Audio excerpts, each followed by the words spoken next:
प्राचीन उज्जैन में बड़े प्रतापी राजा हुए।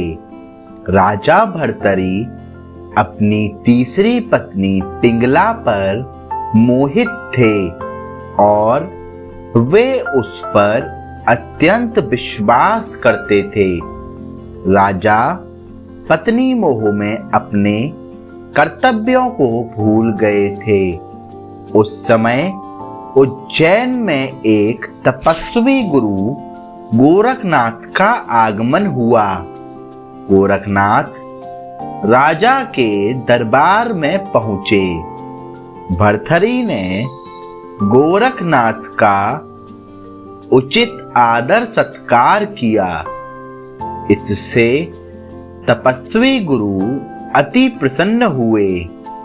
प्रसन्न होकर गोरखनाथ ने राजा को एक फल दिया और कहा कि यह खाने से वह सदैव जवान बने रहेंगे, कभी बुढ़ापा नहीं आएगा, सदैव सुंदरता बनी रहेगी।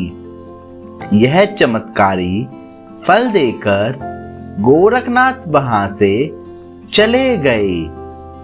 राजा ने फल लेकर सोचा कि उन्हें जवानी और सुंदरता की क्या आवश्यकता है।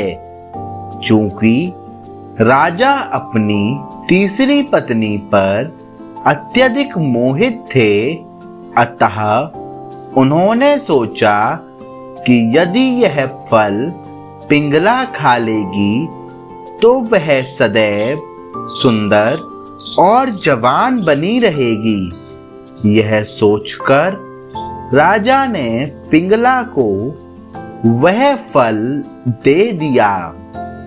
रानी पिंगला भर्तरी पर नहीं बल्कि उसके राज्य के कोतवाल पर मोहित थी। यह बात राजा नहीं जानते थे।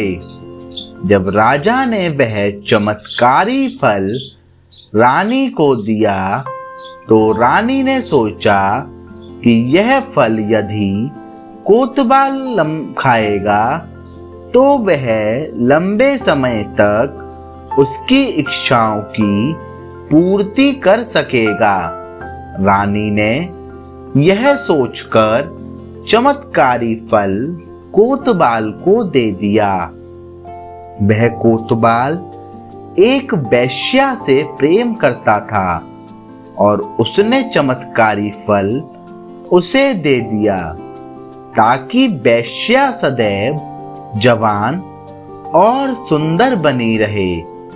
वेश्या ने फल पाकर सोचा कि यदि वह जवान और सुंदर बनी रहेगी तो उसे यह गंदा काम हमेशा करना पड़ेगा। नरक समाज जीवन से मुक्ति नहीं मिलेगी। इस फल की सबसे ज्यादा जरूरत हमारे राजा को है। राजा हमेशा जवान रहेंगे तो लंबे समय तक प्रजा को भी सभी सुख सुविधाएं देते रहेंगे। यह सोचकर उसने चमत्कारी फल राजा को दे दिया। राजा वह फल देखकर हतप्रभ रह गए। राजा ने वेश्या से पूछा कि यह फल उसे कहां से प्राप्त हुआ। वेश्या ने बताया कि यह फल उसे कोतवाल ने दिया है। भर्तरी ने तुरंत कोतवाल को बुलवा लिया। सख्ती से पूछने पर कोतवाल ने बताया कि यह फल उसे रानी पिंगला ने दिया है। जब भर्तरी को पूरी सच्चाई मालूम हुई तो वह समझ गए कि रानी पिंगला उसे धोखा दे रही हैं।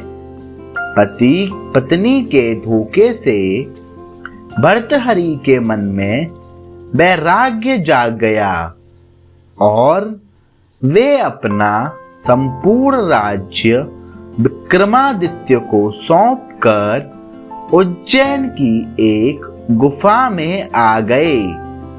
उस गुफा में भर्तहरि ने 12 वर्षों तक तपस्या की।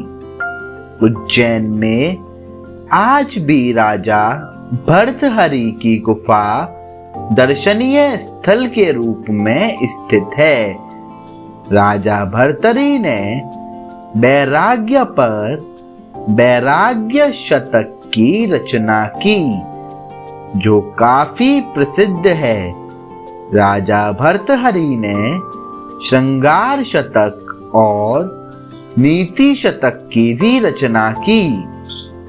यह तीनों ही शतक आज भी उपलब्ध हैं और पढ़ने योग्य हैं।